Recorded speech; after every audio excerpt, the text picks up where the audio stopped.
Aujourd'hui, on va parler de la question du bien et du mal, de la morale, des valeurs morales. Je le dis d'emblée, il n'y a pas de morale objective. C'est d'ailleurs un argument bidon qu'utilisent beaucoup de croyants théistes des religions pour essayer de prouver l'existence de leur Dieu. Oui, mais si Dieu n'existe pas, ça veut dire qu'il n'y a pas de morale objective. Oui, mais si Dieu n'existe pas, qu'est-ce qui t'empêche de voler, tuer, faire du mal ? Un raisonnement pathétique, quoi. Je répète ce que j'ai dit il y a quelques secondes. Il n'y a pas de morale objective. Ce qu'on détermine comme bien ou mal varie dans le temps, l'espace. Dans 100 ans, ça va encore changer. Il n'y a pas de morale objective, mais par contre, il y a des règles sur ce qui est bien de faire, pas faire, mal de faire, pas faire. Des règles sur lesquelles on se met d'accord, entre êtres humains, et c'est tout. Il n'y a pas eu besoin de Dieu, de religion, de bouquins soi-disant sacrés pour arriver à la conception de ces règles. Voici comment ça a commencé. Et allez, maintenant on passe à la démonstration technique.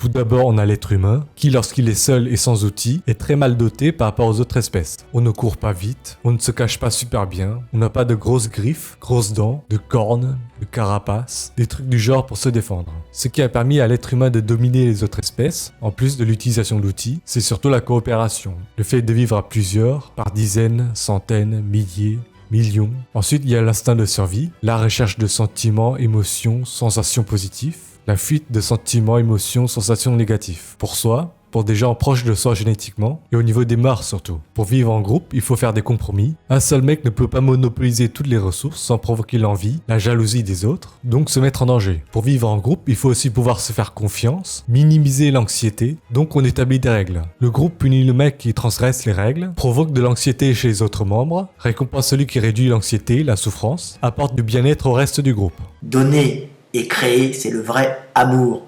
Pas recevoir. Recevoir, ce n'est rien. Imaginez 10 personnes qui décident de vivre ensemble. Parmi ces 10, il y en a un qui a un cerveau différent des autres. Ce mec a tendance à voler, taper, faire du mal, baiser la mère, la sœur, la fille des autres sans leur consentement pour se faire plaisir à lui-même. Je baisse ta mère, fils de pute, ton père, ta grand-mère. À votre avis, il va susciter quoi comme sentiment, émotion chez les autres ? Des trucs pas agréables, de l'anxiété, de la méfiance, du doute. Bref, les autres ne vont pas pouvoir lui faire confiance. Ils vont le neutraliser d'une façon ou d'une autre. Le groupe va considérer que ce que fait ce mec, c'est mal. Mais oui, c'est clair. Imaginez dans un couple de 10 personnes, un mec chasse, pêche et décide de partager ce qu'il a chopé avec les autres membres. Il réduit les sentiments, émotions, sensations négatives de ses camarades, la faim, la souffrance. Il apporte du bien-être aux autres membres. Le groupe va considérer que ça, c'est bien. Donner et créer, c'est le vrai amour. Pas recevoir. Recevoir, ce n'est rien. Voilà l'origine de 90% des valeurs morales qu'ont tous les êtres humains sur Terre.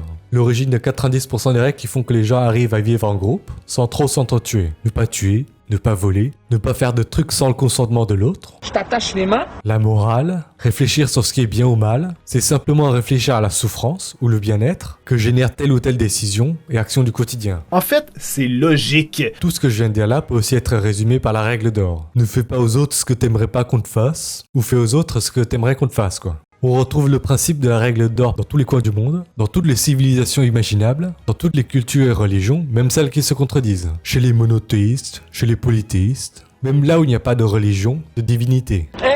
Je rigole pas, c'est la vérité, bâtard. En quoi est-ce qu'on a eu besoin de votre Dieu, le vôtre et pas un autre, pour arriver à établir ces règles de vie en groupe ? Évidemment, la règle d'or, c'est un principe qu'on applique en priorité aux membres de son groupe. Dans l'islam, par exemple, la règle d'or, elle est surtout prescrite à des musulmans et elle est à appliquer aux autres musulmans. Mohammed est le messager de Dieu, ceux qui sont avec lui sont durs envers les mécréants, miséricordieux entre eux. Sourate 48 verset 29. Inch'Allah. C'est exactement pareil dans le Lévitique, qui fait partie du canon juif et chrétien. Tu ne te vengeras point, et tu ne garderas point de rancune contre les enfants de ton peuple. Tu aimeras ton prochain comme toi-même, je suis l'Éternel. Lévitique chapitre 19 verset 18. Sérieusement, en quoi on a besoin d'un Dieu pour se questionner sur des banalités du genre ? Est-ce que j'aimerais qu'on me vole, moi ou mes proches ? Est-ce que j'aimerais qu'on me tue, moi ou mes proches ? Est-ce que j'aimerais qu'on baise ma mère, ma sœur, ma fille sans leur consentement ? Il baisse toute ta famille, fils de pute. Est-ce que j'aimerais qu'on fasse souffrir moi ou mes proches ? Oui. Je ne vois pas en quoi l'intervention d'un Dieu est nécessaire pour répondre à ces questions, digne d'un gosse de 5 ans, quoi. Les mecs qui sortent. Oui, mais si Dieu n'existe pas, qu'est-ce qui t'empêche de tuer, voler, faire du mal ? Des gens qui ne savent pas réfléchir par eux-mêmes, quoi. On va dire que c'est une question de QI. Alerte au Google. Le principe de réciprocité, d'empathie, ont aussi un support bien matériel dans le cerveau. Si vous avez une tumeur à certains endroits bien précis du cerveau, si je vous enlève au laser certaines zones du cerveau, modifie quelques niveaux d'hormones, vous deviendrez moins empathique, vous arriverez moins à vous mettre à la place de l'autre. Par exemple, les psychopathes, dont on dit qu'ils ont un comportement antisocial, manquent d'empathie, sont égoïstes, désinhibés, ils ont un cerveau différent, des niveaux d'hormones différents. Alors évidemment, les règles établies par des humains pour vivre en groupe ne sont pas parfaits. On trouve des aberrations, les sacrifices, les mutilations humaines ou animales, pour espérer que les dieux fassent tomber la pluie par exemple, la criminalisation de l'homosexualité, dans le cas des sacrifices humains et animaux, c'est la volonté de ne pas se sentir puissant dans un environnement chaotique. Donc on s'invente des solutions basées sur rien, aux problèmes auxquels on fait face. Ça aide à supporter la vie, on se dit que le sacrifice, donc la souffrance d'une personne, vaut le coup par rapport au bien-être potentiel pour le reste du groupe. Pour la criminalisation des homos, c'est l'appréhension, la méfiance de la différence. La familiarité rassure. Le fait de désigner un ennemi commun permet aussi de renforcer le sentiment d'appartenance, d'unité entre les hétéros. Il y a certainement d'autres raisons qui pourraient expliquer pourquoi les homos ont été plus déconsidérés dans le passé. Le fait d'allouer des ressources communes à des individus qui ne participent pas à la perpétuation de l'espèce. À une époque, on mourait beaucoup plus souvent avant d'avoir une descendance. C'était bien avant, c'était bien maintenant. Et pour faire lien avec les vidéos précédentes, il y a des gens qui ne savent pas réfléchir par eux-mêmes. Ces personnes ont besoin que d'autres leur disent ce qui est bien ou mal de faire. Ils adhèrent aux idées des autres, à défaut d'en avoir eux-mêmes. Ces autres, ce sont des personnes qui sont génétiquement, intellectuellement mieux dotées. Ils vont concevoir des règles, des valeurs morales qui les arrangent, pour continuer à dominer ceux qui leur demandent quoi faire, pour avoir leur compliance. Il y a des gens qui établissent des règles, et d'autres qui les suivent. Aujourd'hui, en 2022, on trouve des gens intelligents qui ont des valeurs morales qui savent très bien ne sont pas divines, absolues. Mais le fait d'y adhérer, ou d'afficher leur adhésion, les servent, permet de rassembler des gens autour d'eux. Vous pouvez être certain que le pape, Tariq Ramadan, n'importe quel grand prédicateur, tous les dirigeants imaginables, ne croient pas en Dieu ou en l'origine divine des lois de leurs textes sacrés. C'est en me faisant catholique que j'ai fini la guerre de Vendée, en me faisant musulman que je me suis établi en Égypte, en me faisant ultramontain que j'ai gagné les esprits en Italie. Si je gouvernais le peuple juif, je rétablirais le temple de Salomon. Napoléon Bonaparte au Conseil d'État 1800.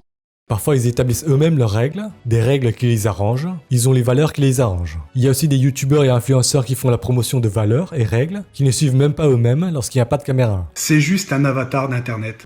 Et puis il y a les autres, qui ne savent pas réfléchir par eux-mêmes, adhèrent à des valeurs, des règles, par endoctrinement, mimétisme. Moi je dis allons-y quoi. Des valeurs et des règles établies par ceux qui les dominent. Allez, une petite conclusion rapide pour cette vidéo. Si vous vous posez des questions sur ce qui est bien ou mal, réfléchissez simplement à qui souffre, à qui ça apporte du bien-être. La règle d'or suffit pour orienter 99% des décisions et actions du quotidien. Ne fais pas aux autres ce que tu ne voudrais pas qu'on te fasse, traite les autres comme tu voudrais être traité, souhaite aux autres ce que t'aimerais qu'on te souhaite.